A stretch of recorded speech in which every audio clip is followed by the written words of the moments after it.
बुद्धिदाता महंत मंगल श्री गणेश, पूर्णवादाचार्य विद्वतरत्न, पूर्णवाद प्रणेते डॉक्टर रामचंद्र प्रल्हाद पारनेरकर, पूर्णवाद वर्धिष्णू ॲडव्होकेट विद्यासागर डॉक्टर विष्णू महाराज पारनेरकर, पूर्णवाद युवा फोरमचे संस्थापक अध्यक्ष आदरणीय पूर्णवाद रत्न लक्ष्मीकांत दादा पारनेरकर, आज आपल्यामध्ये उपस्थित असलेले जयपूरहून विशेष आलेले आपल्यासाठी श्री झवेरी साहेब आपल्यासाठी जे आले, आणि आज आपल्याला लाभलेले इथे व्यासपीठावर आदरणीय श्री विश्वासजी Mahajan, global trustee TIE Pune,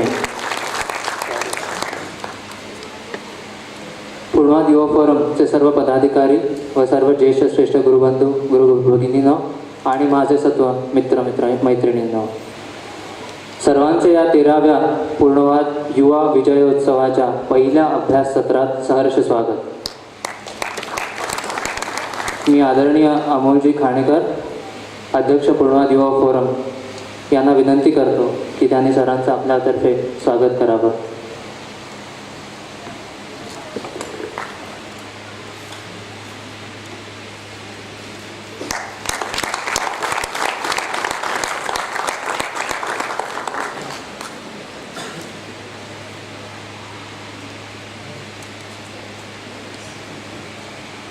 खरं तर आज हा आपल्या सर्वांसाठी दुग्ध शर्करा योग आहे.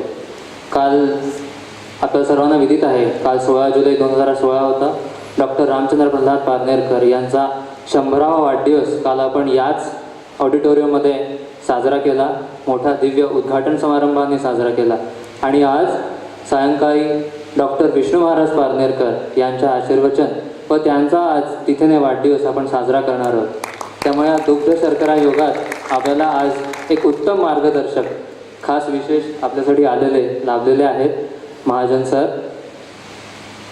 आम्हाला सांगायला आवडेल की कालचा जो इथे उद्घाटन सोहळा झाला त्याच्यातही अनेक बँकर्स आणि अनेक वेगवेगळ्या विषयातले इथे प्रतिष्ठित व्यक्ती होते आणि त्यांच्याकडून आम्हाला नवीन शिकायला मिळालंच, तर त्याच्यासोबतच त्यांनी आम्हाला जे मार्गदर्शन केलं की आपण इथे आहात, इथूनच आपल्याला खूप काही शिकायला मिळेल. आणि आज त्याचा लगेच परिचय आम्हाला येऊन गेला. आपण इथे आलात, खरं तेवढी मोठी माणसं आपल्याला लाभतात ही खरी गुरुकृपाच आहे. आणि आमचे आदरणीय रोहितदादा कुलकर्णी ज्यांच्या परिचयातून इथे आलेत त्यांचंही आम्ही इथे ऋण व्यक्त करतो की ते अशा मोठ्या व्यक्तींचा आम्हाला सहज उपलब्ध करून देतात. आज सकाळचाही सत्र हा आमच्यासाठी प्रसाद नाट्य झाला. डॉक्टर रामचंद्र महाराज पारनेरकर यांच्या जीवनावर आधारित एक जीवन नाट्य आम्ही इथे अनुभवलं आणि तो खरंच प्रसाद होता. म्हणजे अनेक जे प्रेक्षक होते त्यांच्या डोळ्यातनं घळाघळा अश्रू वाहिले तो कार्यक्रम संपल्यानंतर. आणि आज सायंकाळी आपला सत्र हे खरंच आमच्यासाठी सर्वार्थाने योग जुळून आलेला असं म्हणता येईल. मी आदरणीय रोहितदादा कुलकर्णी, संचालक आयसक सोसायटी पुणे व पूर्णवाद सांसद मंत्री यांना अशी विनंती करतो की त्यांनी थोडक्यात आम्हाला सरांचा परिचय करून द्यावा.